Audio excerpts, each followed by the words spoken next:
Hey everybody, it's GobletX, and welcome back to some more Magic Arena, and today we'll be playing another premiere draft of Wilds of Eldraine with Alchemy added to the mix. That just means one common out of every pack will be replaced with an Alchemy uncommon or rare. With that intro out of the way, let's get into our pack 1 pick 1, which is not going to be the Alchemy card. The first little pig is very cute, but it's also just kind of moderately playable main deckable artifact enchantment removal, very similar to like a Troublemaker Oof or something. Not something you want to take super early. We have a decent rare here with the Scalding Viper. This is a 2-mana 2/1 for the red aggro decks that's going to shoot your opponent in the face every time they cast a spell, and if you're playing blue and red, you also get a nice little bounce spell attached. So I think Scalding Viper is a pretty decent place to start. Not the most exciting rare ever, but I think our uncommons in this pack are pretty bad, and there's no like premium commons there, so start things off with a Scalding Viper. For pack 1, pick number 2, the Alchemy card is the Golden Opportunity. I did play this in a green-blue Alchemy deck in the past, and it was fine. The big issue with this is if your opponent has instant speed removal to kill the goose before the second 2 chapters, it is a pretty bad deal. You're just going to be getting kind of a 1-for-1 there. You trade this for their removal spell.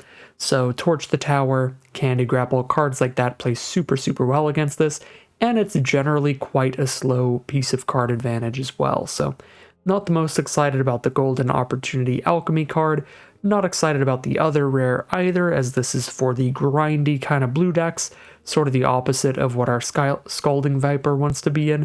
I don't know why I keep wanting to say Scalding Viper. But we'll just take a cut in here. This is a premium removal spell for aggressive strategies in the format, because you get to clear out a blocker and you get to buff up your board state, making one of your creatures bigger every time it attacks. So really like the cut in. Pick 3, there's now nothing great for a follow-up for a red aggro deck, and our Alchemy card is also just not that good.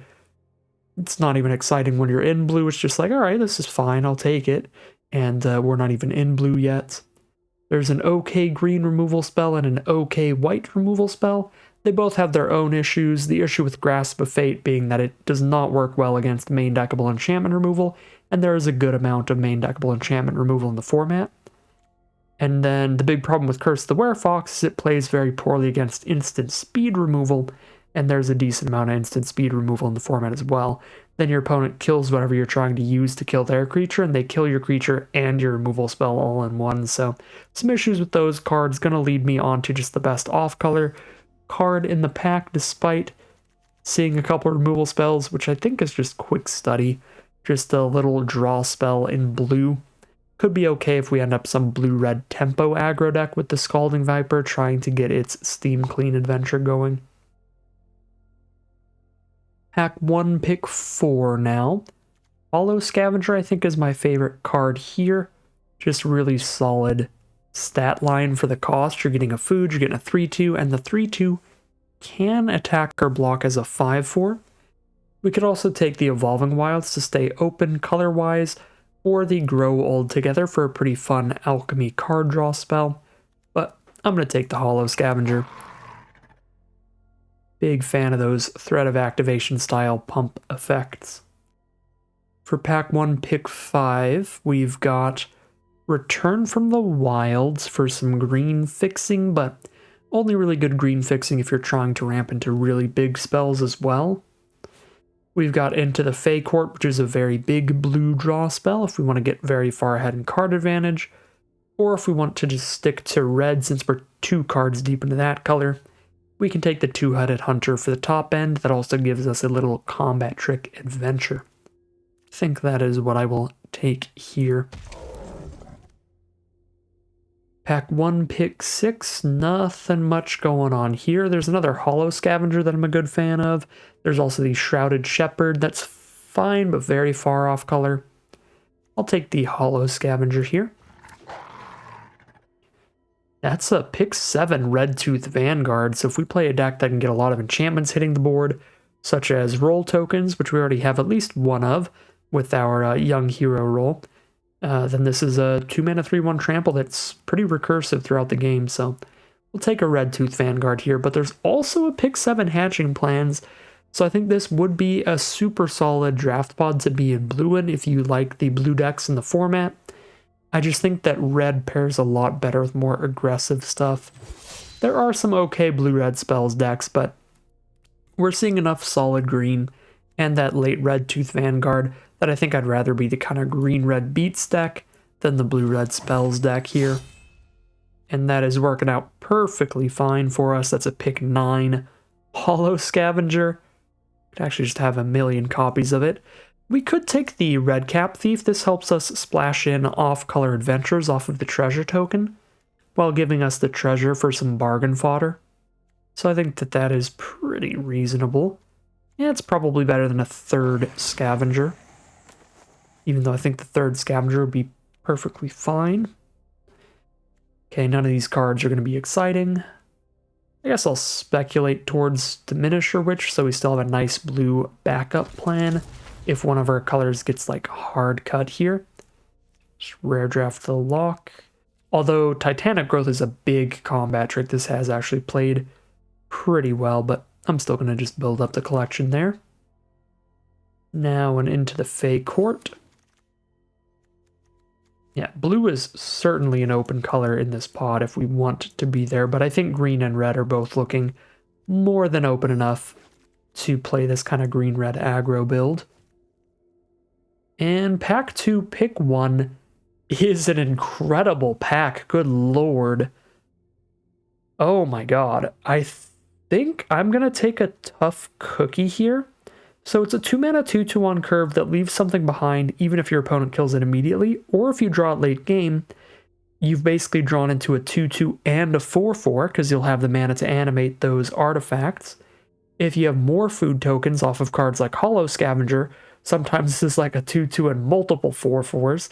Tough Cookie's just really, really good. Now, there's a lot really competing with it here. There's Ariad's Tempting Apple. This is a decent finisher for aggressive decks, and it fits into our deck no matter what colors we end up in. There's Gingerbread Hunter, which is a huge 2-for-1 removal spell plus large creature to stabilize with. And there's a blue Alchemy rare that you flash in, bounce something with it that's pretty great. And a second copy of our Scalding Viper rare. That was just an insane, insane pack, but I think I'm pretty committed to this green-red beat stick deck where Tough Cookie is going to be the best pick. And now it's an easy red cap Gutter Dweller. Grab that and add it to the deck here. And the crazy thing about these alchemy drafts is that normally you'd be like, well, this player's definitely not in red. But when you think about it, looking through the pack here, there is no alchemy card in this pack anymore. So this could have been a 3 rare booster pack. Could have had the regular rare, the Enchanted Tales rare, and an alchemy rare in it. So we'll take a red cap Gutter Dweller. Very, very obvious, just insta slam dunk pick there. Now we have an Accident Prone Apprentice. I don't think I'm going to have a very high non-creature count. The non-creature count is currently 3. But if we're splashing in a tiny bit of blue, that adventure should be fine. I think I'd rather grab Evolving Wilds or Red Tooth Genealogist here. The Genealogist, since it would work pretty well with the Red Tooth Vanguard, giving us some more roll production. The Evolving Wilds, again, to help a potential blue splash or something else. If we want to put a full-on island in our deck at some point for Steam Clean and other stuff, I think I'll go for the Evolving Wilds. But if we wheel some Red Tooth Genealogists nice and late, we'll certainly play them, and especially when I get to pick up a second Red Tooth Vanguard. Slam dunk that right into here. Royal Treatment's a real nice combat trick too, though. Maybe we can get the Vanguard to come back. There's also a red Mythic, which is really cool, but it doesn't actually do very much in draft. The enchantment half of this doesn't do anything really, so it's a 2-mana instant that deals 2 to your opponent. You can try to build around the enchantment half, but there's not a ton of ways to deal non-combat damage to your opponent's face. Most non-combat damage in draft is just dealing damage to creatures. I'm going to last second actually go for the Royal Treatment over the Vanguard, because I think we actually have enough just really premium cards to protect with this that it'll actually play out better than the Red Tooth Vanguard. If I could do something magical and just take both of the cards, then I would, but we can only take one card out of each pack. Because the other thing about Royal Treatment is it just works really well with Red Tooth Vanguard. It can protect the initial one, or it can get a roll onto the board to let us reanimate one, so that's pretty sweet. But the reason that I kind of went for the treatment over the Red Tooth Vanguard is we have really premium cards like the Gutter Dweller and the Tough Cookie and like the Scalding Viper to protect. We have a lot of stuff to try to make sure we're keeping on the board. Pick 6 now. I don't think that I will end up playing any of these. We're at 3 food towards Night of Sweet's Revenge, is pretty low. I already have a Leaping Ambush, and I don't have tons of room for tricks. I'll just take a Return from the Wilds. But with the way that our mana curve is right now, we're not that interested in that. I am quite interested in Emberth Veteran.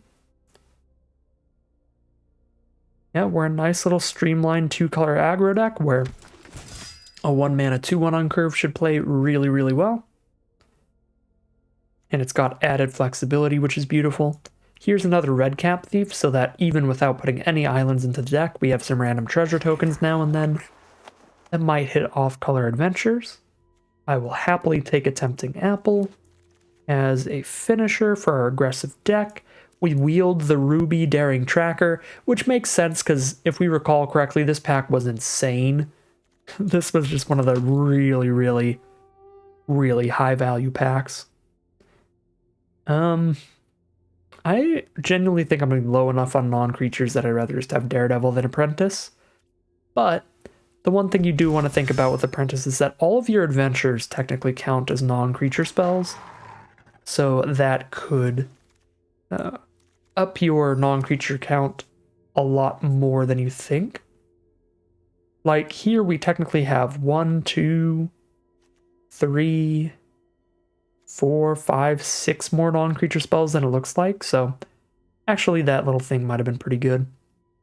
Alright, we're definitely on the more aggressive end of things, where I think splashing in an Imidane's Recruiter is going to be super, super fine. Like, it's in our main color. We don't have to splash in the trained troops part. Just if we have the treasures around, then that's going to be really powerful. And it's just like the best uncommon in the format. So I'm going to take the Imidane's Recruiter here. But there's also a Restless Spire to help splash in Scalding Viper's Adventure if we really want to hit that. Or Hamlet Glutton. I think my pick order is Recruiter, then Hamlet Glutton, then Restless Spire.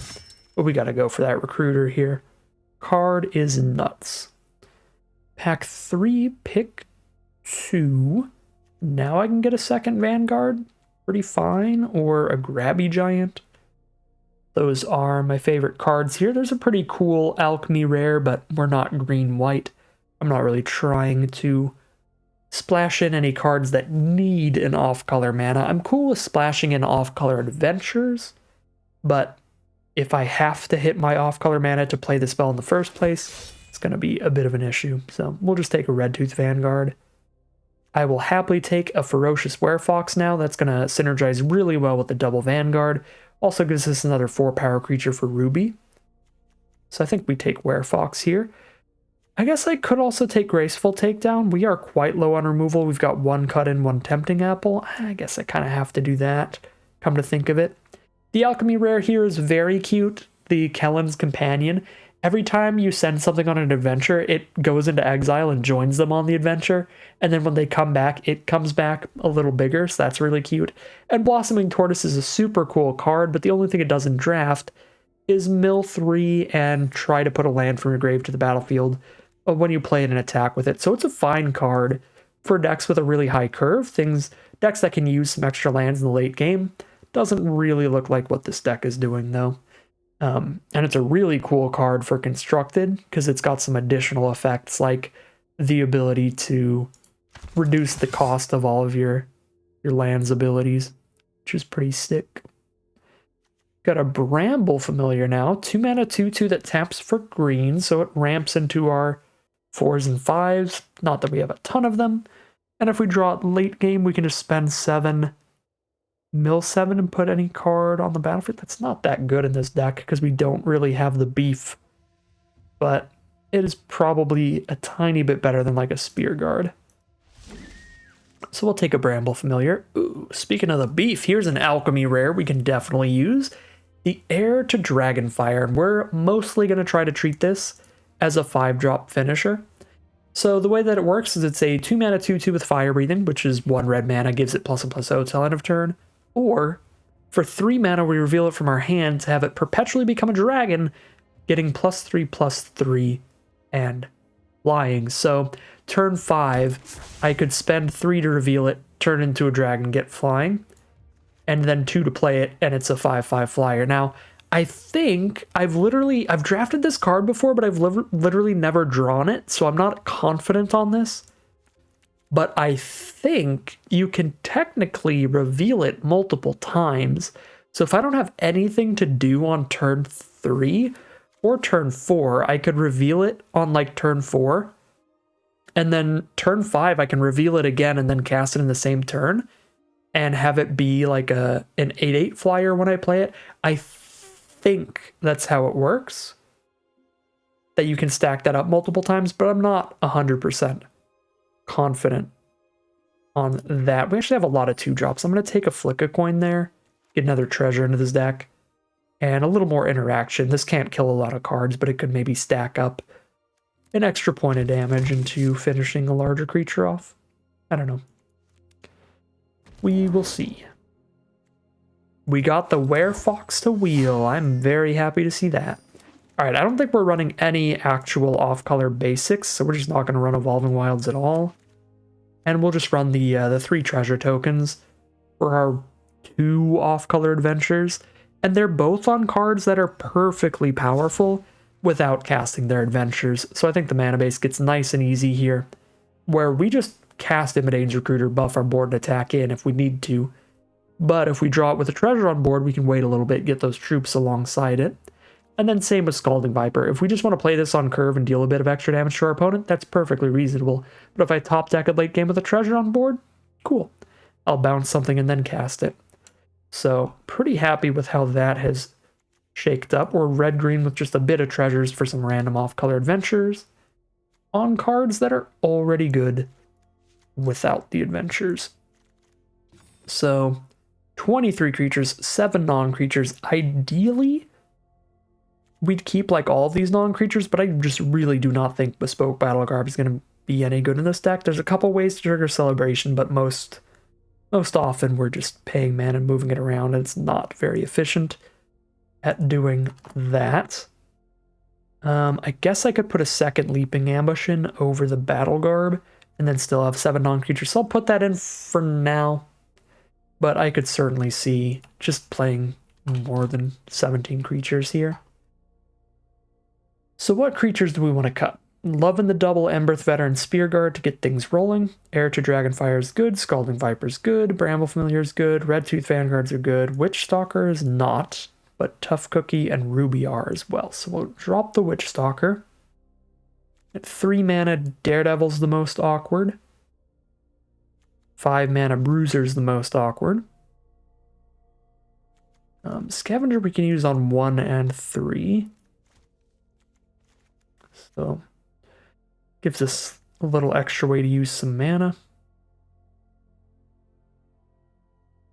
I think I do cut those 2. Honestly, I'm pretty cool with just a super high creature count, because some of our creatures are giving us additional combat trick style abilities. Got 2 monster rolls and 1 double strike adventure at instant speed for tricks, so I think I can cut double ambush, get us down to 42 cards now. We have a pretty low curve and a Ruby and a Bramble Familiar, so I think I can also cut to 16 lands for this deck. And then we've got 1 final cut to go. What did we actually do on roll tokens for Vanguard Recursion? 1 Young Hero roll, 1 Royal roll, so 2. 3, 4 from Double Werefox, 5 from Genealogist. It's not terrible, but it's not great. I kind of want to drop a 1 or a 2 drop here.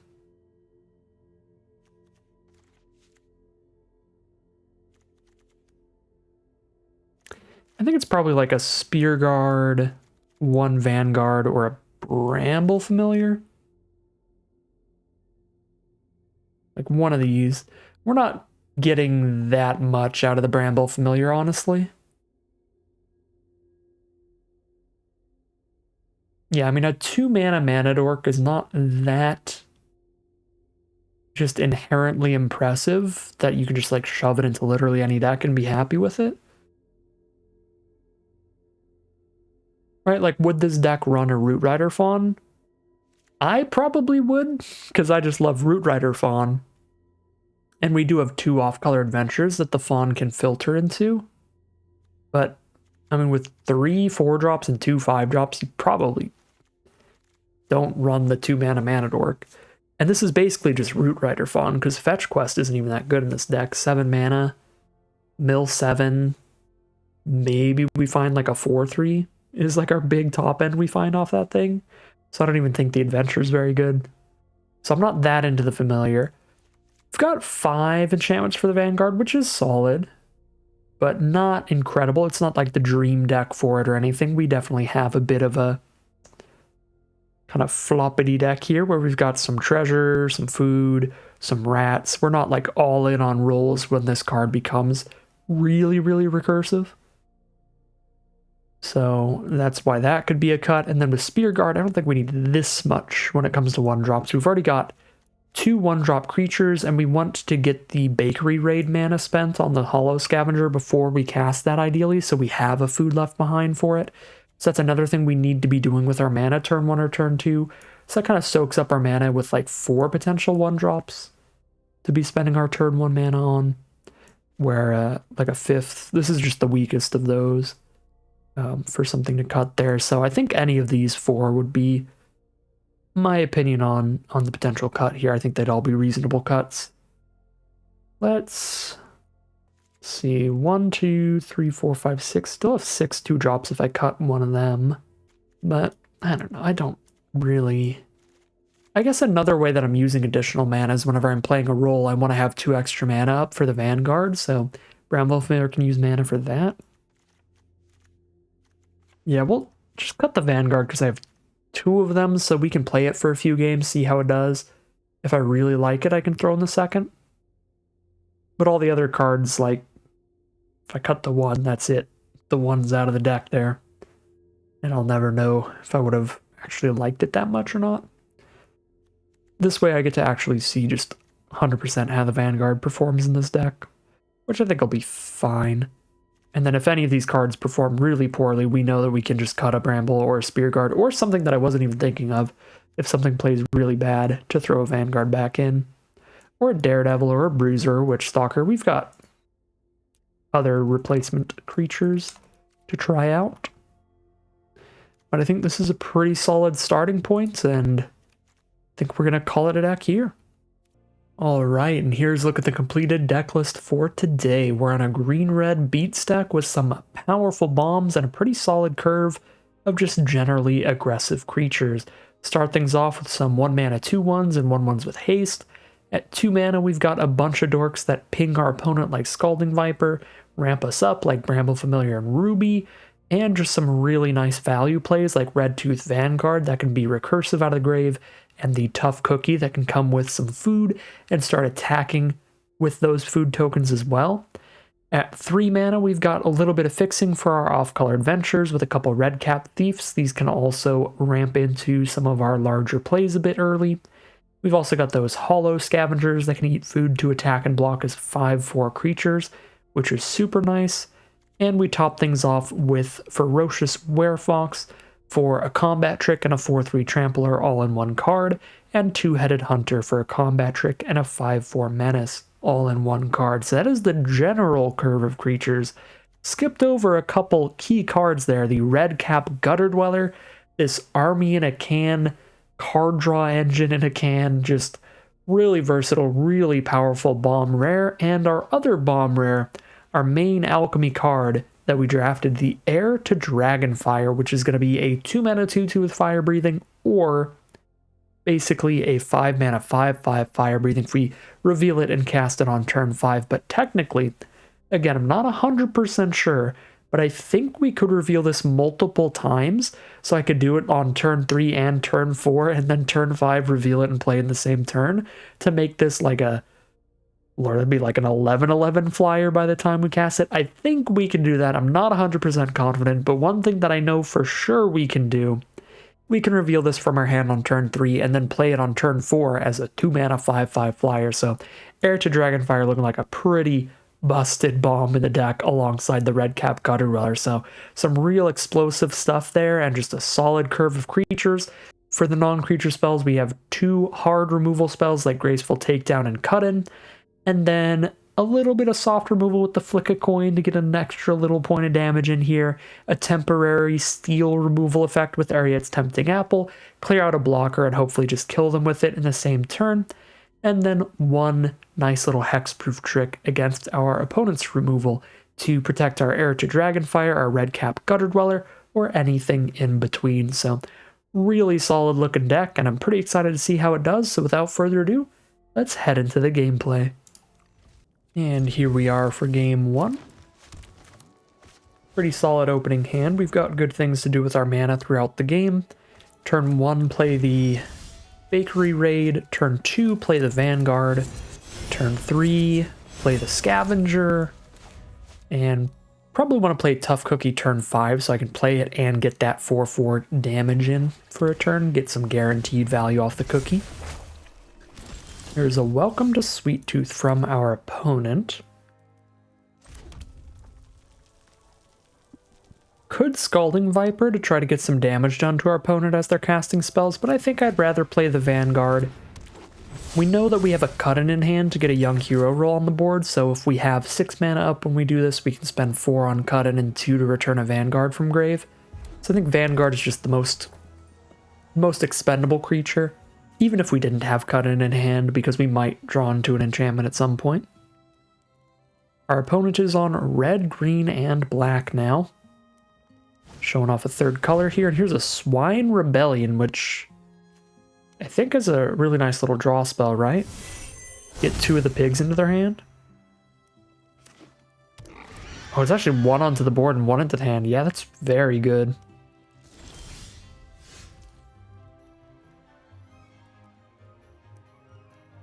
Yeah, so they picked 2 of the 3 pigs, put 1 on the battlefield and 1 in hand. So I guess they put second little pig on the battlefield. And I guess first little pig in hand, because I doubt they have enough conjure to make the third little pig any good. But the second little pig is the best of the pigs. This one is bonkers. 2 mana 2/3 that turns into a 4/4 flyer on turn 4. Really good card.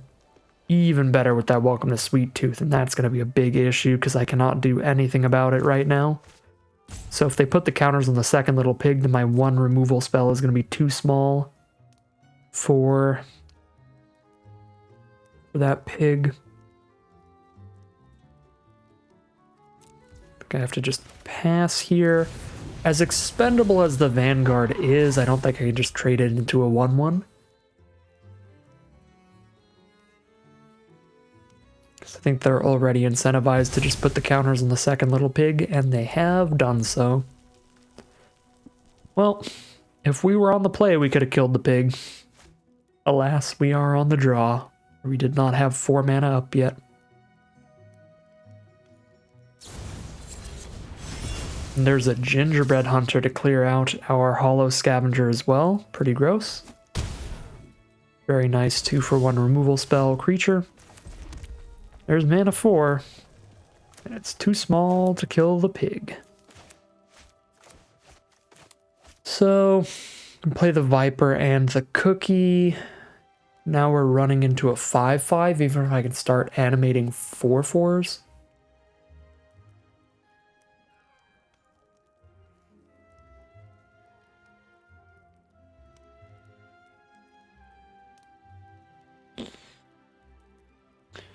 Things are not looking great over here. Could just put a roll on the Vanguard. It attacks as a 4/2 right now. And then it attacks as a 5/3 next turn. So I'd have a 5 power attacker into the 5/5 blocker. but I would be wasting my cut-in because I'd be killing a 1/1 token to do that. I think it was worth a thought, but I just think we have to be kind of chilling right now. I'm going to get a little greedy with Viper. I don't think a 2/1 affects the board too much right now. I'm going to wait another turn or two before I just slam it down. Because if we can get the treasure token for Steam Clean, that is actually a big deal. Being able to at least just fully kill a token with that is pretty cool.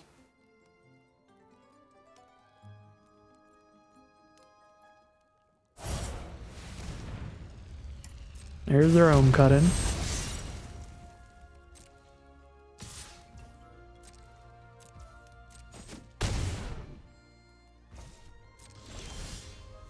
There is the red cap thief. Which has actually become even better now, because their token has a young hero roll on it as well at this point. So get the 2-for-1 on that. Not really, but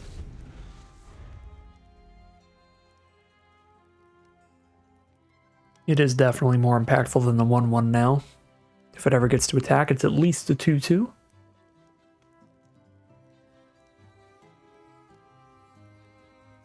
So I'm down to 12 here, but I've got 6 life worth of food.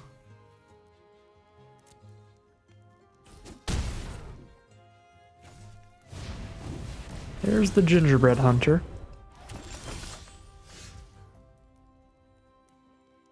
Got the 6 mana to cut in the gingerbread hunter post-combat and pick up the vanguard. So I think I send that in, and if they block, it goes pretty horribly for them. So I doubt they do, because even without the information of exactly what I have here, they're at 17 life with 2 food tokens. So if I have like anything here, it's pretty bad for them to block. Yeah, so they're gonna not block, which means that we set up our own blockers at this point.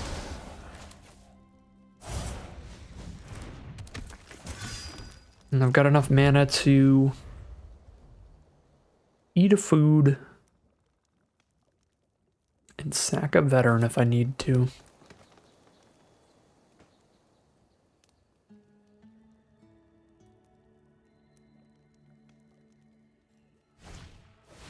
Corvald and the Noble Thief. That'll do something 12 years from now.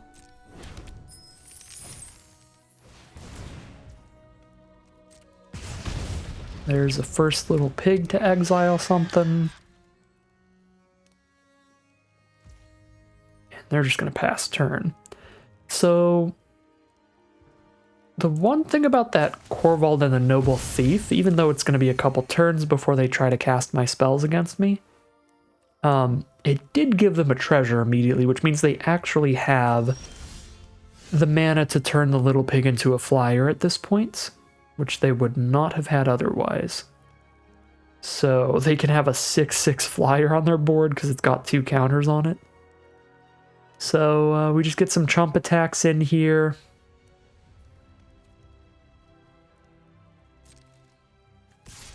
Holding up that cut-in possibility. I think I do want to hold up like a chump blocker here. Alright, cool.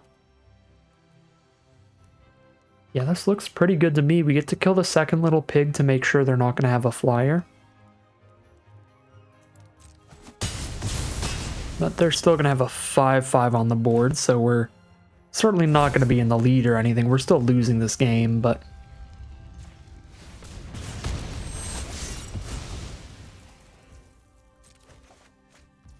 not egregiously so. I guess it kind of depends on what they find off of the Corvald and the Noble Thief as well. Alright, Curse the Werefox, fight the Emberth Veteran, hit us for 6. Down to 5.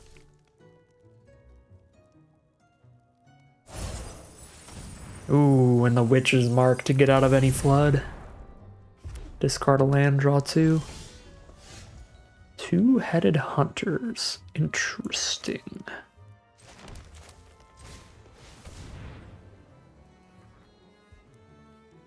This might be kind of dumb,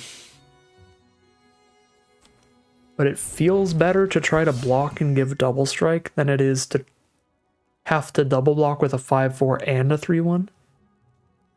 If I just cast my two-headed hunter as a 5/4, I have to just double block Gingerbread Hunter and lose both of my cards. And they're about to draw 3 additional right now. I think I just have to pray, because, like,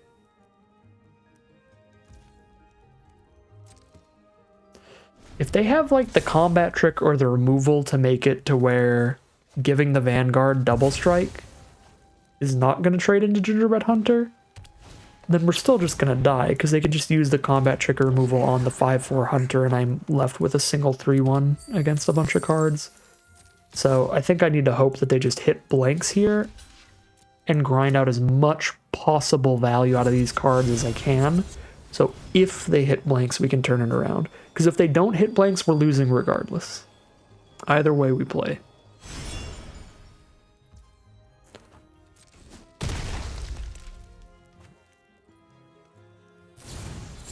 That's so rude. Why would you wait till after first strike damage? Yeah, there's the combat trick. Say, oh my god. Super cute. Not exactly why we're losing this game.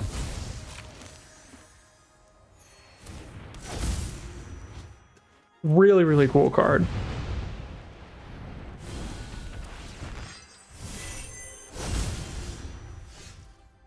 It's actually kind of a shame we don't get to actually lose to this.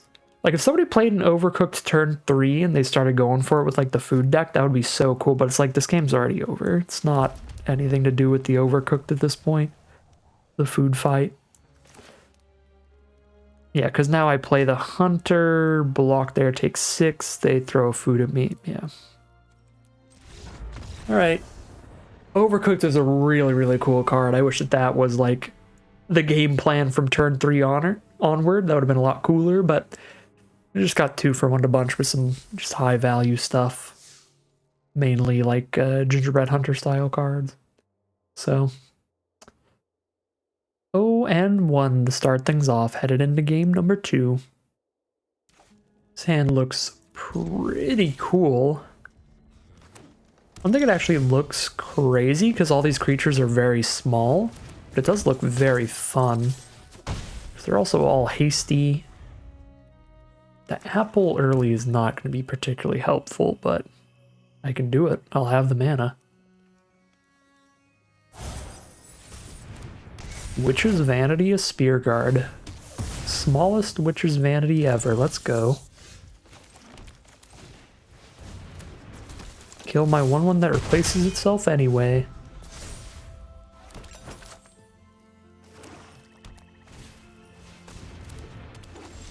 There's Redtooth Vanguard.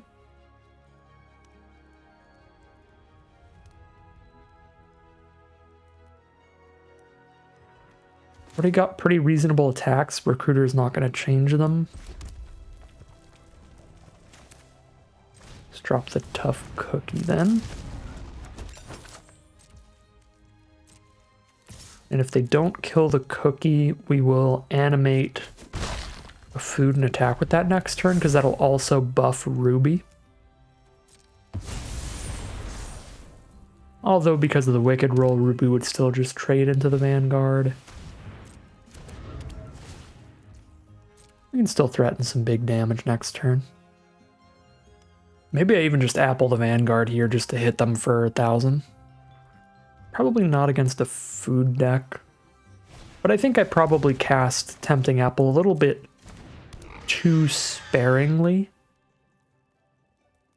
Because my general rule of thumb, just to keep things simple is to just wait to play the apple until it lethals them.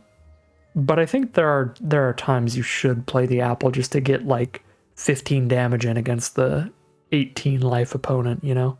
Because then you just swing in with everybody again next turn and kill them. So is this one of those times? They're at essentially 19. It's not actually that much damage. It's 7 damage by appling right now, because the pig holds off a lot.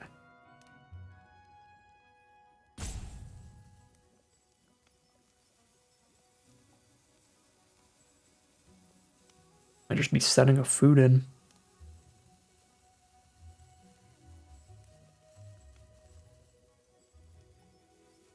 I guess if I play the apple now, that's also another food to turn into a 4/4 in the future. You know what? Sure. Gotta talk myself into it a little bit here.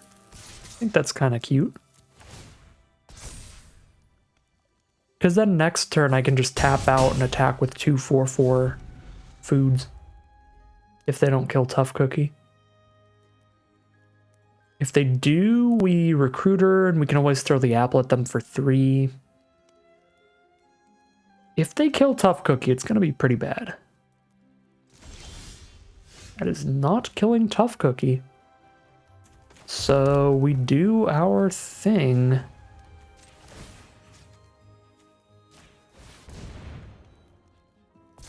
I guess the one thing that's a little bit uncool about animating the apple is that if the apple dies, I don't get to throw it at their face anymore. But it's still probably worth it. I mean, it trades into one of their creatures. They animate this as a 4/4 flyer. That's 2 4/4s they trade into our food, and then we kill them with everything else. Yeah.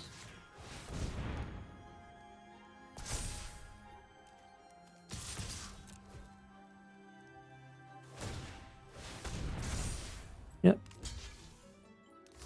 Trade into the food is the play. The board is clear.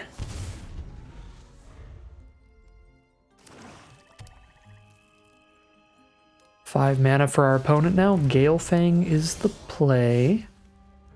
There's a Werefox. Which means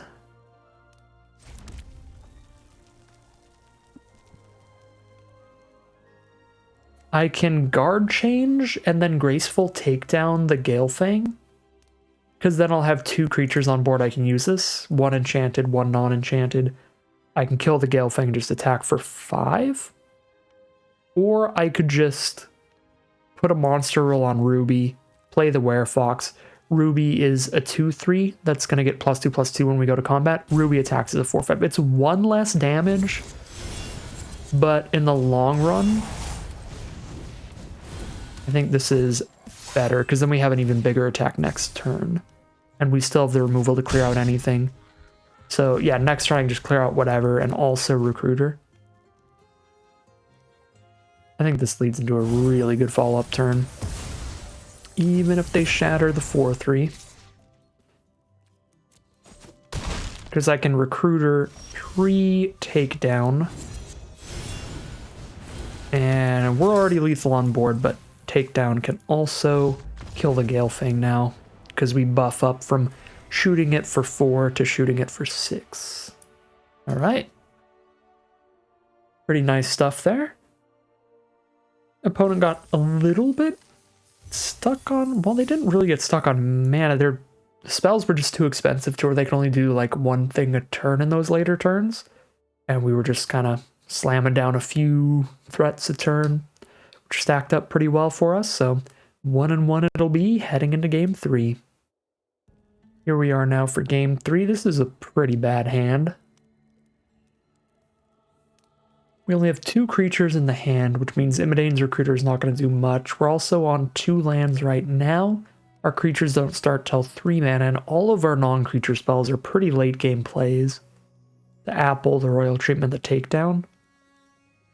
We're on the draw here, which makes it a little more reasonable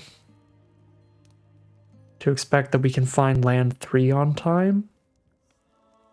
And I guess if we don't draw lands, then that means we're drawing spells, which we have like 7 2-drops in the stack. They're probably cheap enough to play. Yeah, I don't like this hand. I don't think I have to mulligan it though. Because we're on the draw here, which means we're already just looking to draw into stuff. Especially if I mulligan down to 6. So our opponent starts with Griffin Ares, so it's probably going to be hard to do a lot of damage to them. They're probably playing a good amount of life gain, but they're white-red, which means it should be a little more difficult for them to trigger that over and over than it would be if they were like a green-black food deck. Okay, we do find land 3 right on time. Genealogist trade veteran into the mouse. It's not that exciting. I think I'd rather just play scavenger. Roll from there.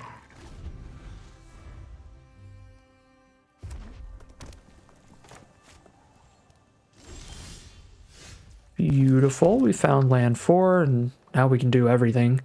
I mean, I can't use my adventure, but I've got solid stuff to do. So now I can go ahead and put a royal roll onto the scavenger, so I don't even have to sack a food if they block scavenger. It's already big enough to eat the house mouse without dying. And I get to hold up a royal treatment, or Emberth Veteran's ability.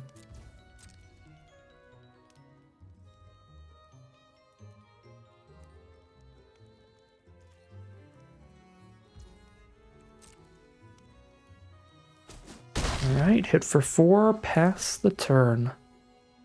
Could have sacked the food to deal 2 more, but then they have an instant speed trick. I'm holding up nothing against it. If they like do the X mana, the Stone Splitter Bolt or something in response. I guess they only had 4 mana up, so it'd have to be 3 mana or less removal. Kellen's Light Blades could be 1. That would have been bad for me. Deal 3 to an attacking creature in response to me trying to buff it up.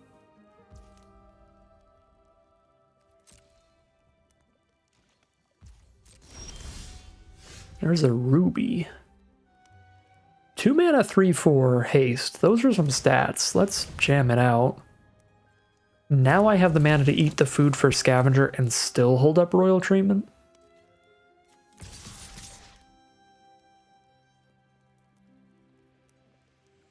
I was just setting the team at this point. If Emberth Veteran trades into House Mouse. Clears it off the board so it doesn't get a chump in later and we still hit for like 9 damage. So, if we lose a veteran, we lose a veteran.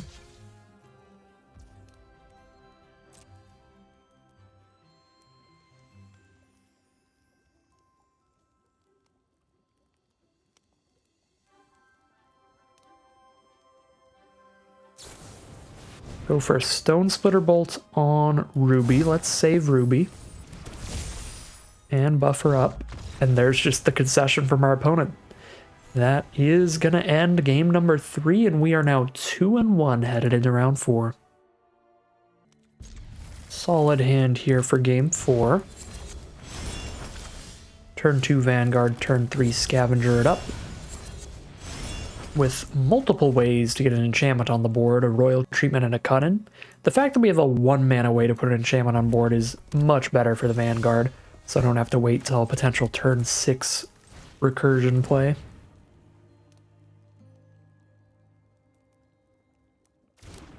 And it is the green-red mirror match for real. They played the turn 1 Hollow Scavenger as well for the bakery raid. And there it is. Alright.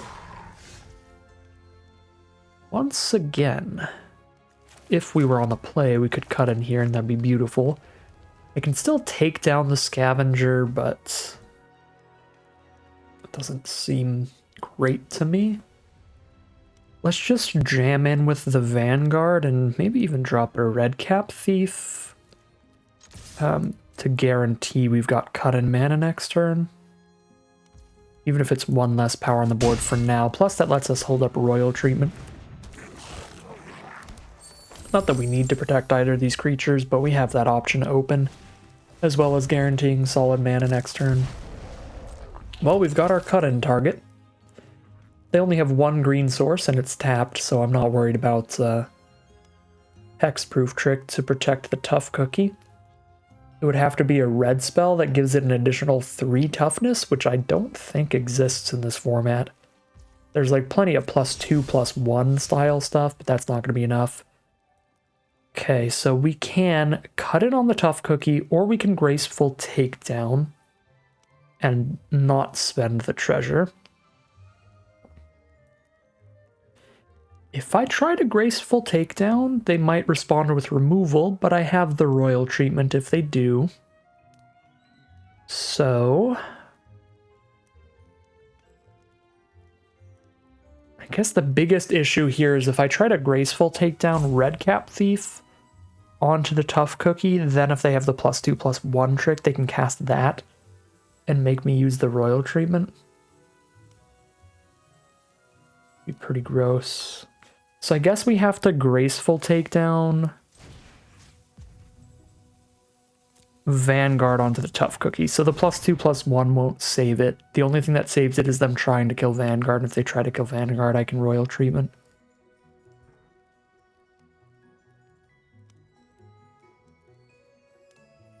But I would like to leave this treasure for other stuff if I can. Cool. Tough cookie's gone. And they can make Scavenger a 5/4.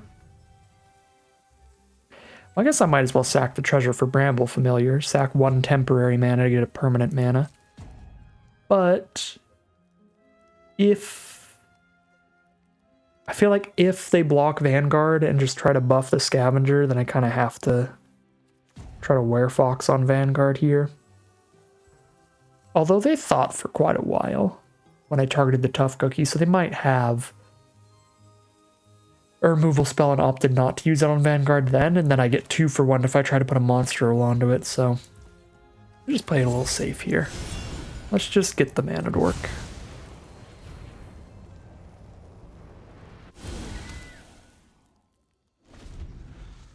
Turn my treasure token into a green every turn.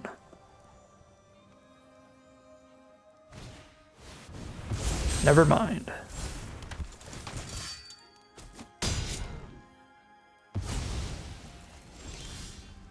Alright, well, we hit the land anyway. Now get that off the board, or so help me.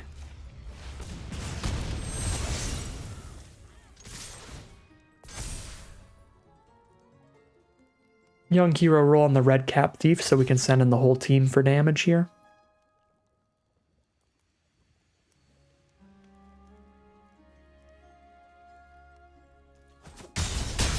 Cool.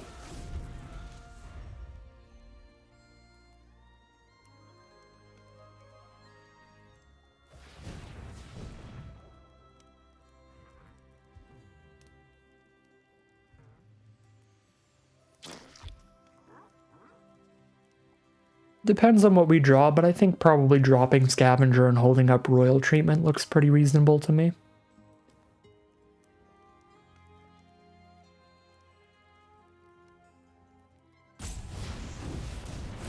There's a Grabby Giant. Yeah. I guess we attack first at this point, because I can win this combat with just guard change. So we'll do this in a way to see if we need to play guard change and royal treatment to win this fight, which is possible. I guess I should probably spend the 2. Yeah, let's actually spend the 2 and just hold up royal treatment. Never mind. Forgot about Vanguard's ability. I was going to say we just make this attack in, and then if they try to respond with like a 1 mana burn spell to kill the thief, I can respond with royal treatment still. And then post combat we play Scavenger. But nope. Spend 2 mana to put Vanguard back in hand instead. So we are getting our extra value for the long game. Already feels a bit like a top deck war.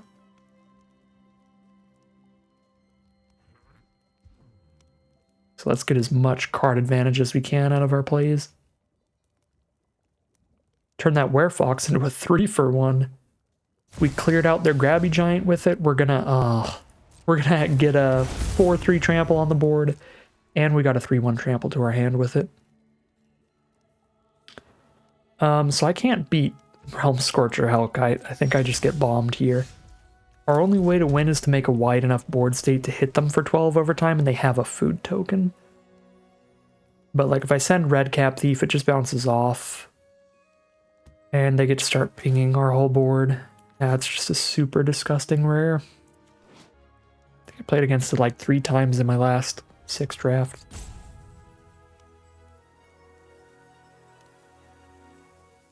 It's always an absolute nightmare.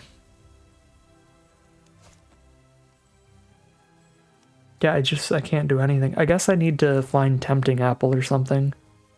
And that's our best bet. We should play a Werefox and pass. If I play a Vanguard, we just give them the easiest target in the world. I probably should have attacked with Red Cap Thief. Since it can't block the Hellkite anyway, we could threaten to have Titanic Growth or something.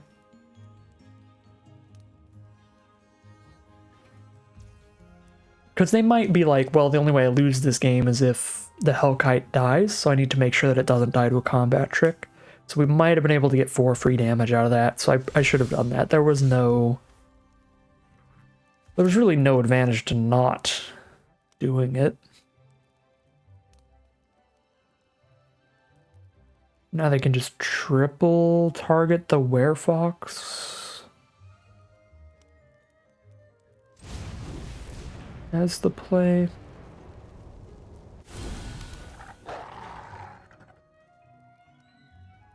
Yeah, I mean, I just dump my hand on the board and they clear it out.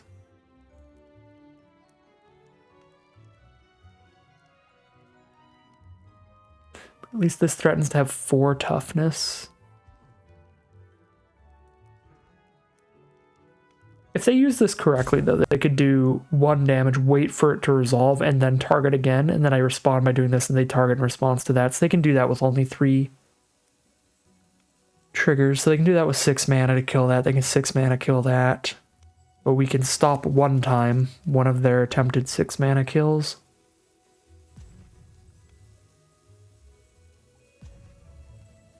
This is so bad. Who would win, my entire deck or 1 Realm Scorcher Hellkite?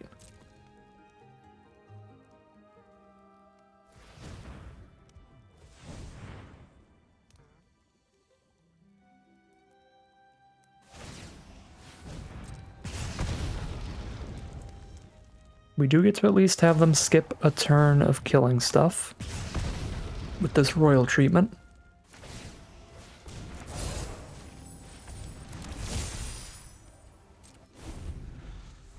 And now it requires infinite mana to kill this Werefox. Because it's got ward as well. So it would need 3 mana per toughness. So they need 12 mana to kill this Werefox with the Realm Scorcher.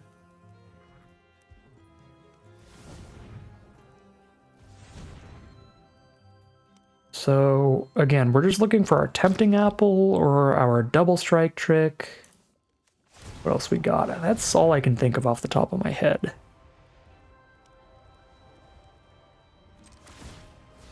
Force the triple buff here. Either way I do this, if I just let that resolve, then they target again, I respond to that target, then they target again. Either way, it's gonna kill it.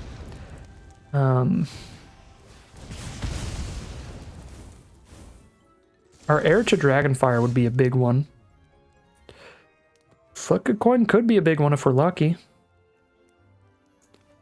I guess the only way they kill one of our creatures is by blocking the Werefox, so yeah, they block the Werefox to kill my creature and I Flick a Coin theirs.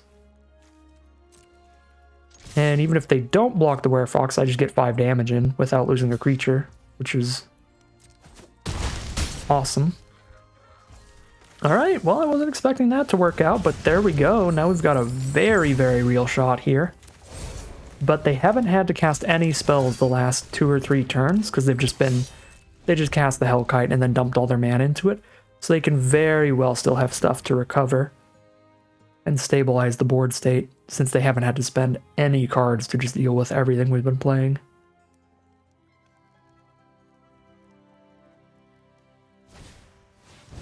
Ooh, there's an Heir to Dragonfire. Not revealed at all, just as a 2/2. 2/2 fire breathing, so it can trade into the Thief, but We still trample over for a couple damage there. Alright, they're going to go for the Curse of the Werefox here. And fight the Veteran off the board. I could sack my treasure to get a Royal onto the Vanguard, but it's already... Ooh, I'd say it's already big enough to be great. It already attacks into Dragonfire and trades. So I'd rather save the treasure in case I hit an off-color adventure like Scalding Viper or Imidane's Recruiter. But instead we draw the Tempting Apple, and I think we're good. They do not have the mana up to eat their food. Even if they did, this would be lethal at this point. And there you go. Nice, that went much better than expected after that Hellkite hit the board. I was all in on like Tempting Apple or the Double Strike trick as a way to kill the dragon, but it's like a flick of coin was enough to do so as well, and then we got the apple anyway to finish them off post-dragon. So really nice draws there to finish off that game, and we are 3-1 heading into round 5. Here we are for game number 5. We're going to go turn 2 Bramble Familiar. Yeah, I don't know what from there. The world is really our oyster after that. If they don't kill this Bramble Familiar, then I could play a turn 3 Werefox, or I could just reveal an heir to play it the next turn.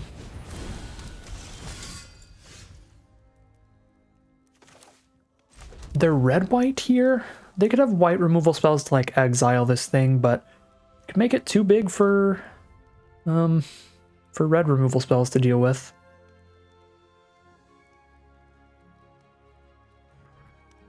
So maybe I still just slam down a 4/3 trample.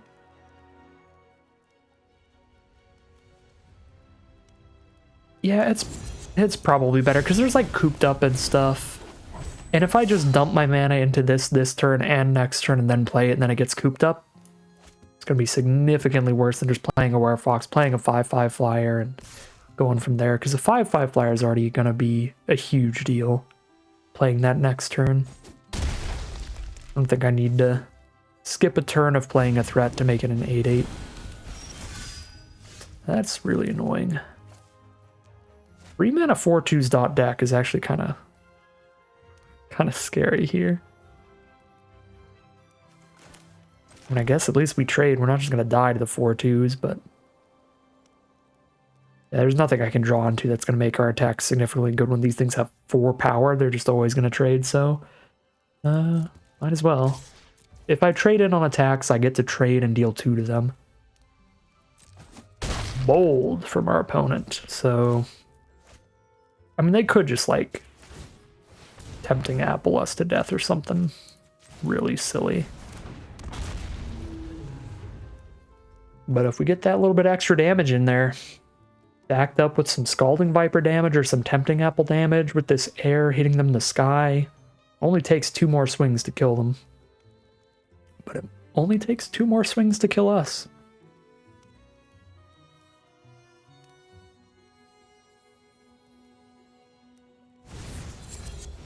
Alright, Royal Roll onto the Minecart Daredevil. Let's take 9.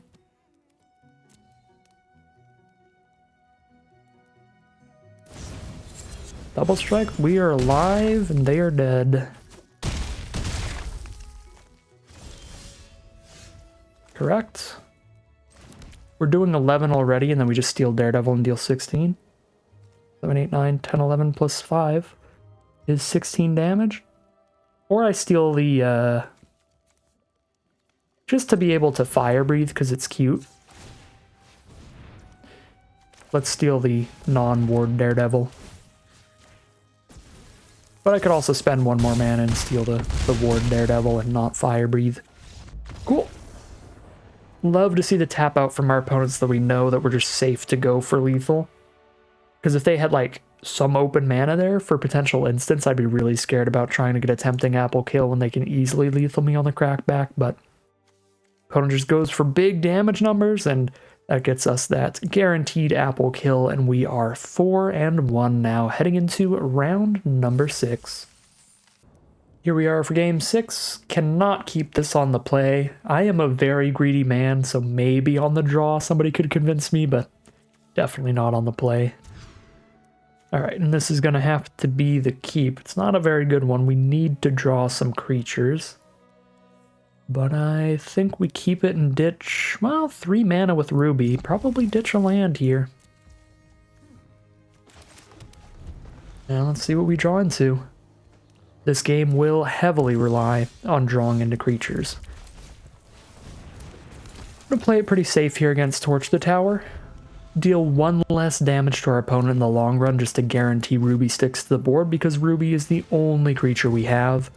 So I'm going to make sure I always have that hexproof mana up for her. And now we'll have it up off the treasure token from Redcap Thief, and I'm very happy I drew into a creature. Even just a 2/3 is going to be helpful.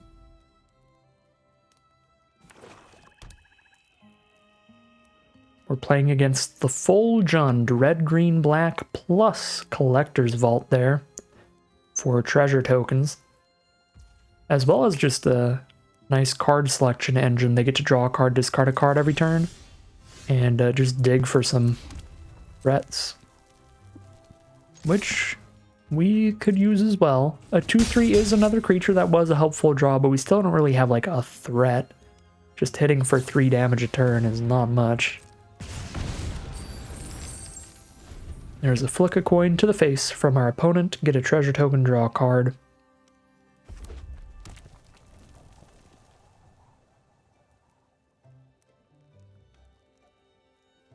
If we're lucky and they just tap out for a really big creature at some point, we can just kill them with that. Alright, there's a red-cap Gutter Dweller, which is pretty big, but because it's also a card draw engine, I think I need to kill that one rather than just poking them with it one turn. And the rough part is I might have to play Royal Treatment to kill it, because I need to be able to do 3 damage to it, and Graceful Takedown can only do 2 right now. Because I can only shoot it with one of my creatures, unless I have an enchanted creature. So yeah, that is super duper awkward.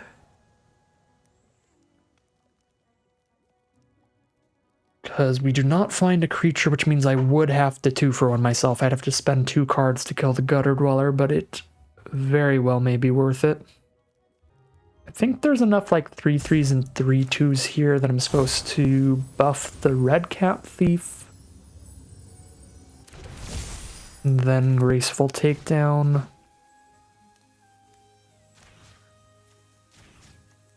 We'll see what their 1 mana play is. Arena is holding for them. Do they have their own Royal Treatment? Well, then we lose. Alright. Get bombed, nerd. Well. Oh my god, and their card draw engine drew another card draw spell now? Yep. We're never breaking through that, Gutter Dweller. They're at 16, so we can't even like try to find surprise lethal with Tempting Apple.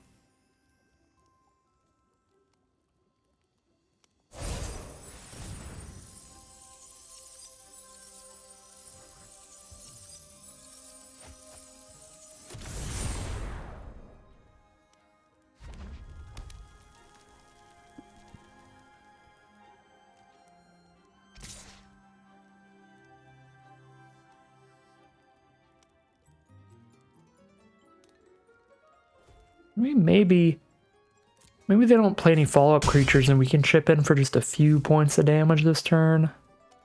Get a little closer to a Tempting Apple lethal swing in the future. Sweet Tooth Witch. That is another creature, but it doesn't block Redcap Thief well. And we do get paid off a little bit for putting that roll onto the Thief instead of the Ruby. Because that is a 3-power blocker. We would have had to just trade on attacks otherwise. Now we get to chip in for 3, keep our board. But I have to worry about dying really fast now because the Witch throws their food at us for 2. The Redcap Gutter Dweller gets in with the Menace. And they've got a food to eat now as well. They are on black, so I'm going to hold on to this land in case they have the 1 black discard spell, the Hopeless Nightmare.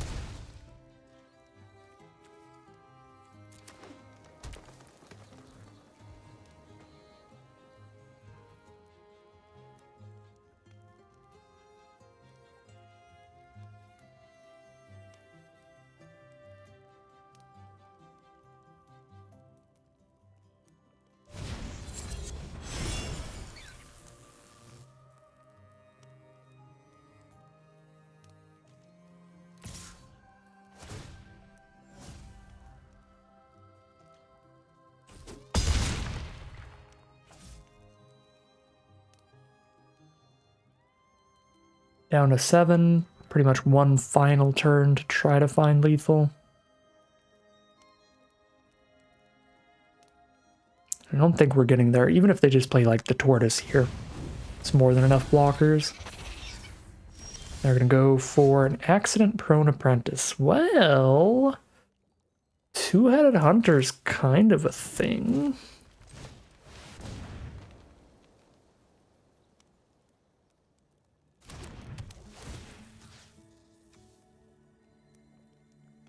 Oh my god. I think because of the ward, this is not going to work. If I could steal the red cap gutter dweller and still sack my food and do double strike, I could do it, but I only have 4 mana left after I steal this. So I can't both double strike something and throw the food at them. Unless I steal one of their much smaller creatures, in which case the double strike is much less meaningful. I think I still have to steal this thing and just hope.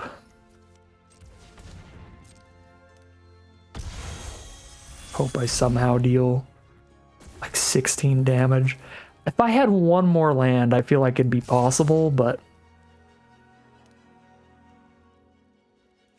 and I guess since I only have the mana to do one or the other, I attack with everybody at this point. But yeah, if I had one more mana, one more treasure token or land, being able to both give something double strike till end of turn and make them lose an additional 3 be potentially a lot of threatening damage. Okay, so yeah, if they go for the double block on the Gutter Dweller, then I don't think we would have got them regardless. We would have hit for 6, 7, 8, 9, 10, 11, 12, but they're at basically 16. They end up at 4 here. Yeah. Alright. R.I.P. Just, kind of weak hand, really, is all that was about. Had an auto mull down to 6. Had a pretty mediocre 6-card hand, but not something we could really mulligan, because it still had both our colors of ruby. You're just looking to draw into stuff, and our opponent hit some major gas, and we did not. We just had a lot of our old dirtily stuff early. So, one Gutter Dweller is all it's going to take to firmly take over that game, as our opponent did. We are 4-2 heading into game number 7. Here we are for game 7. I don't think we can keep this mono green hand. We don't get to play anything till turn 4. We're on the play, so best case scenario is hit a mountain turn 2, then a turn 2 veteran into guard change into some werefox. This isn't bad, but that's the best case scenario. Yeah, I got a mulligan here. This is also pretty bad, but at least we know we're doing something turn 1, and we have a combat trick up from there. Obviously, we have to hit a forest at some points, but we have basically a play and a half setup no matter what, and the alternative is to mulligan to 5 on the play. Not a good start card advantage-wise.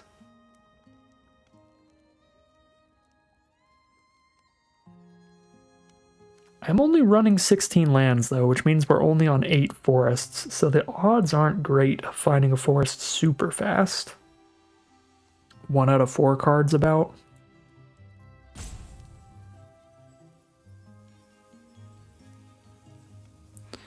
In terms of what's left in the deck at this point. Mull to 5. Alright. I forgot we had a red cap Gutter Dweller in here. We'd probably cast it. Maybe in like game 1 or something, but it's been a really long time, so I just forgot that was even a thing. Alright, so we are going to keep Ruby and both of the lands and a Gutter Dweller 100%.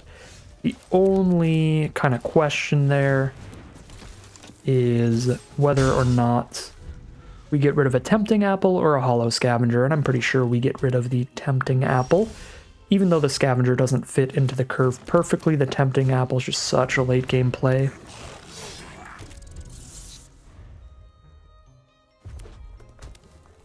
So we'll see if they have the interaction for the turn 3 Gutter Dweller.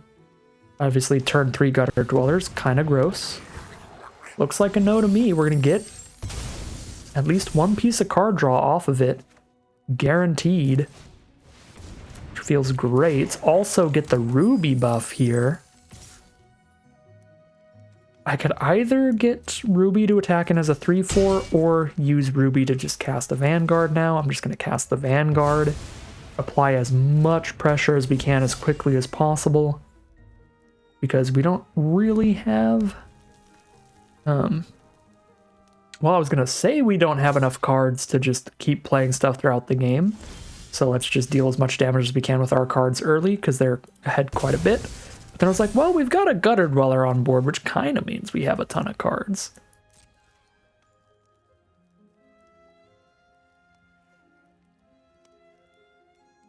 Alright, this already looks pretty terrible for our opponent. I think, again, I'm not going to be attacking with Ruby. Because I can cast this Heir to Dragonfire, which I definitely want to do. And also get my Double Strike trick. Or my Flick a Coin. Witchstalker Frenzy is sad, but that would kill our Gutter Dweller no matter what. We don't have to attack for them to get to cast that. So, no way we could have stopped that. Cool, so... I think this is fine. I don't want to try to do this and get like Flick a Coin or something. That would just be a nightmare. So I'll just allow that and drop our Heir to Dragonfire before it's exiled forever.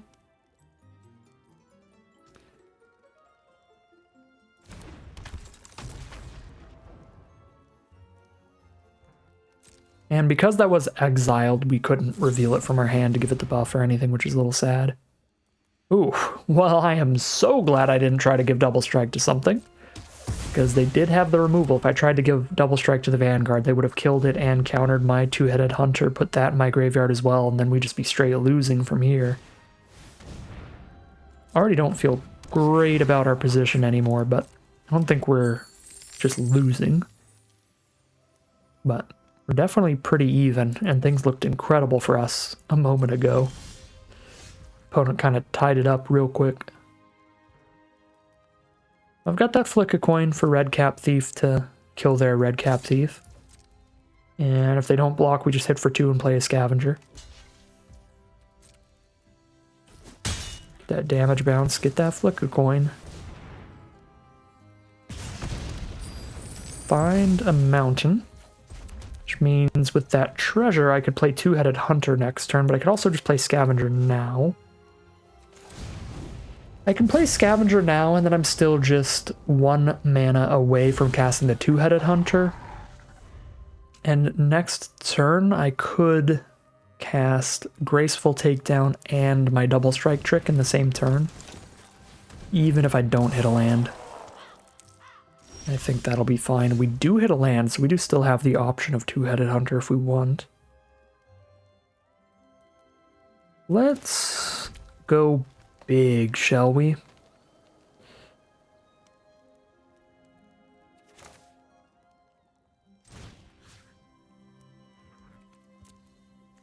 Let's kill Grand Ball Guest. Let's buff a Hollow Scavenger so that it buffs Ruby. And send in with everybody with the Double Strike at the ready. And I'm going to play the Double Strike because I'm just going to cast Two-Headed Hunter next turn anyway, so let's get the extra 3 damage off it. Put them down to 5 here. Yeah, I'm pretty sure we're just jamming a 5-mana 5/4 next turn. I guess I could have let them just stay at like 8 life here and then have that flexibility of trying to get Double Strike next turn maybe, but we won't be attacking with anything larger than 3 power next turn either, so it would be just as much damage. Alright, let's cast the Two-Headed Hunter so Ruby attacks as 3 power again.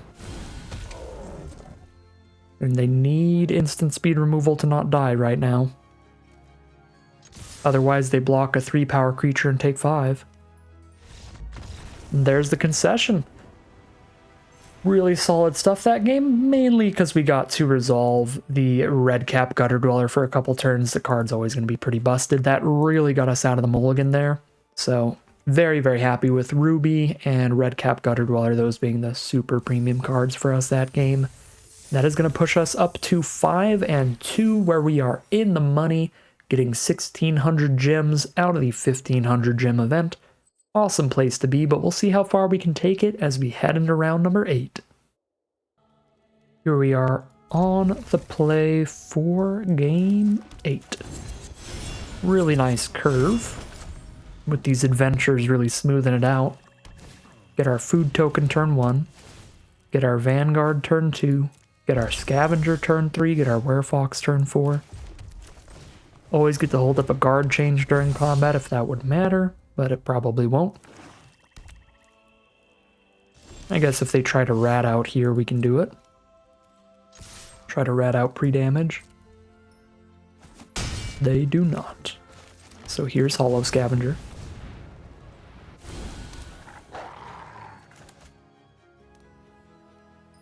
Can you grapple on a Scavenger? Scry 2. That is the play.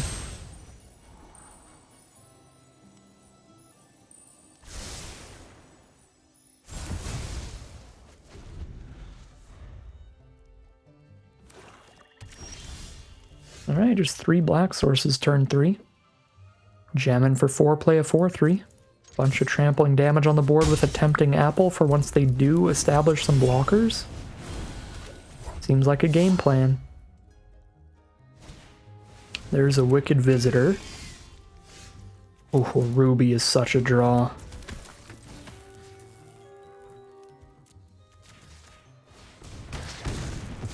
Ruby is such a draw. 2 mana 3/4 haste is wild. Now they're down to 4 life. We've got a Tempting Apple for backup with the finish. And they are just going to scoop them up there. That is 6 and 2 now. We've made it all the way to the final boss. Guaranteed playing at least the full amount of games possible in this draft. All 9 rounds. Really, really nice draft, really nice deck. Pretty happy with how we've drafted and played, but it's not over yet. Got a final boss to get into, so let's head into today's final game of Magic, win or lose. The final battle. And here we are for that final battle. The Embereth Veteran to get things started. Hollow Scavenger to dirt around with turn 2. Gotta draw some mana here, but I think it is a reasonable keep. Not an incredible one, but not a terrible one. Got our turn 1 play, our turn 3 creature if we can draw into a land. And 1 land is really going to open up the world to us because of that flick a coin. So hit for 2 with the Embereth Veteran turn 1. Bakery Raid on turn 2 to get our food token. We'll see how things go from here. Our opponent is on green-white with a turn 2. Welcome to Sweet Tooth. Excellent card, but we have the flick a coin to counteract that a bit. And especially drawing an Embereth Veteran, it's worth it to do this, but I think it would be regardless. Worth just flicking the 1/1 away so they don't have the blocker for the Embereth Veteran or the target to put the counters on with the Welcome to Sweet Tooth later, maybe. And here, drawing into a 3rd 4-mana card, I almost feel like it's better to leave this treasure behind to guarantee that we can cast one of these than it is to just play the 2/1 right now, even though we'd hit a little harder. We do draw into Bramble Familiar, which gives me an even better play this turn, especially since they didn't play a blocker. If they played a blocker, I would be pretty happy to cut in, because it would both clear out the blocker so Embereth Veteran can get in, get a counter on Veteran, and it would stop them from getting the +1/+1 counters from Welcome to Sweet Tooth.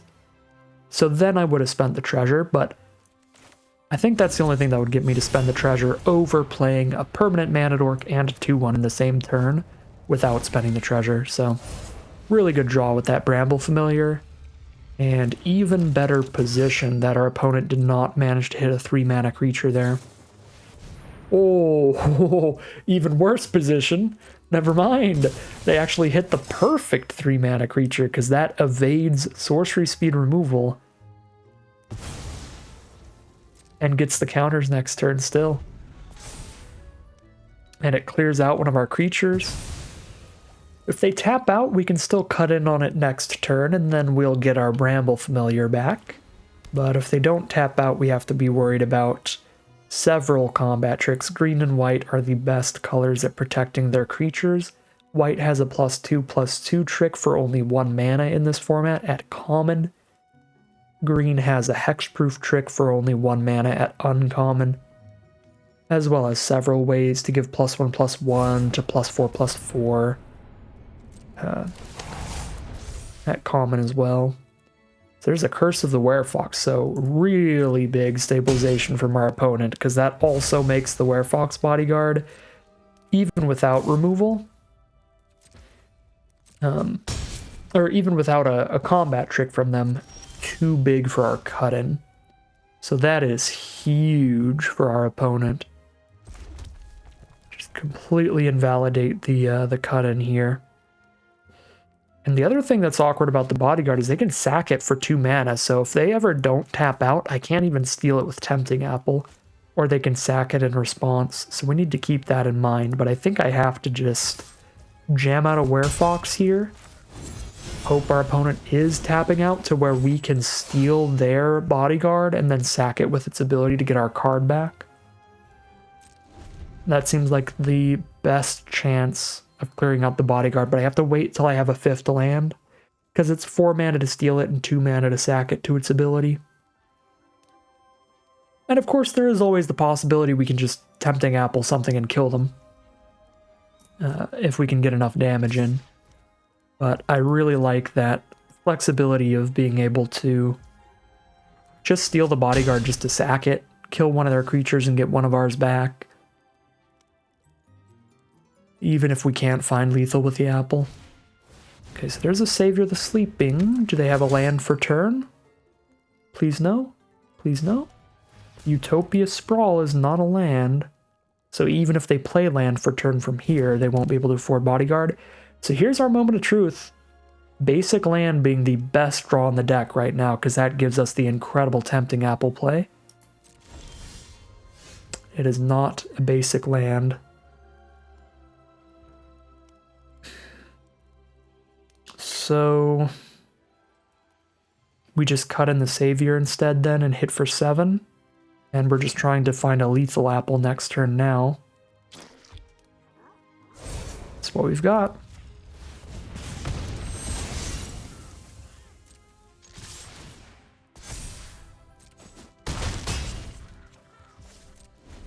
We could definitely die here. We could get like double combat tricked or something.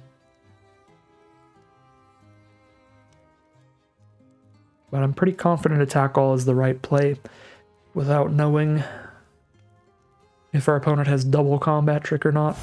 Because that's what it would take. 1 combat trick doesn't kill us here. And there's no haste creatures in green-white, generally speaking. Utopia Sprawl is on blue, so that's interesting to keep in mind. That would really suck if they have a counter spell off that blue for the apple. That's 6 mana, so the only way they win now is like counterspell off the blue. Right? If I try to Tempting Apple the bodyguard, they sack it and I don't hit them with it. If I Tempting Apple the Savior, they have 0 blockers up and we're hitting for 4, 5, 6, 7, 8, 9, 10 on board, plus sacking the apple for another 3. They're at 8, 9, 10. They can sack bodyguard and the food. Basically forces them to have counterspell off the blue, which looks like a splash to me because they have 4 plains and no islands yet. So I would be surprised to see counterspell off the blue. So generally don't splash in counters.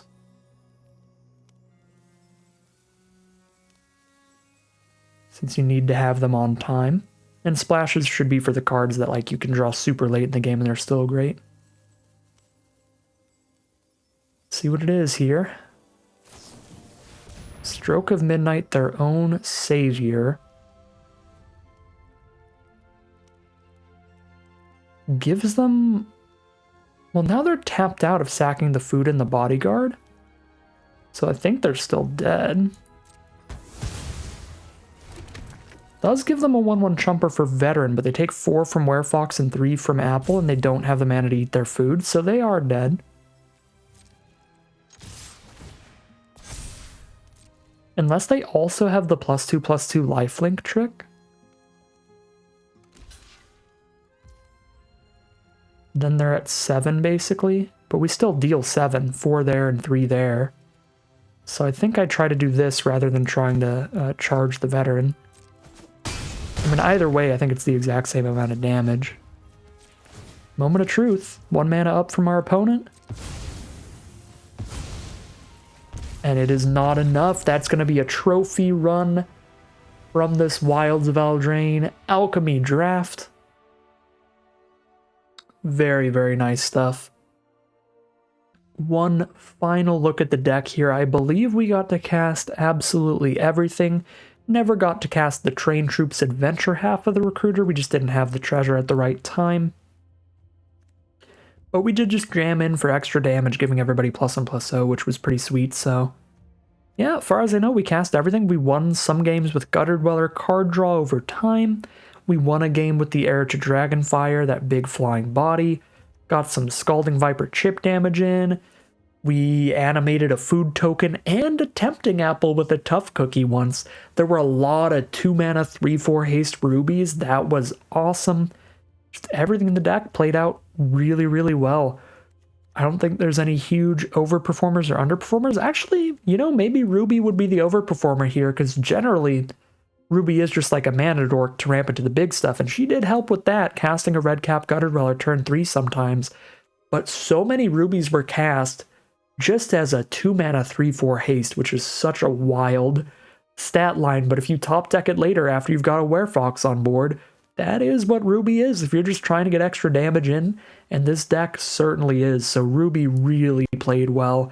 Both halves of Ruby, the mana dork side and just the beat stick, came in really clutch. And for the biggest underperformer, we definitely saw Graceful Takedown be pretty slow multiple times, where we had a lot of 2-3 power creatures on board against like 4 power stuff, and we just didn't have like an enchanted creature. So there were a lot of kind of awkward Graceful Takedowns where we had to wait a little bit extra time, and there was one Graceful Takedown that just got countered by like a Royal Treatment. So yeah, Graceful Takedown I think would be the biggest underperformer here. Although Vanguard we only recurred once or twice, so that was a bit of an underperformer as well.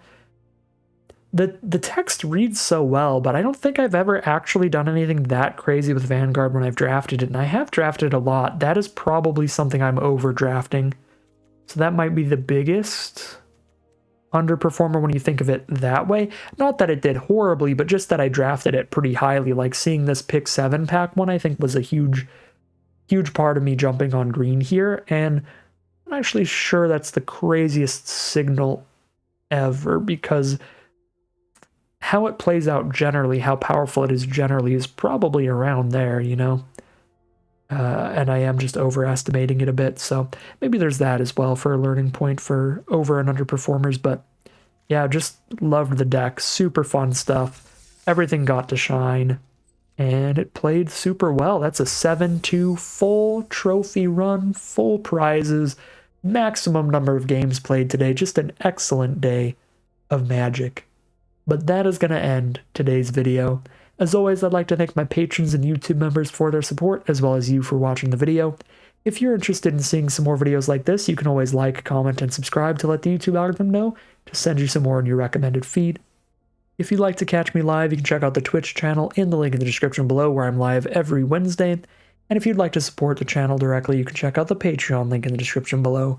But other than that, as always, thank you very much for watching, and I'll see you again soon for some more Magic Arena.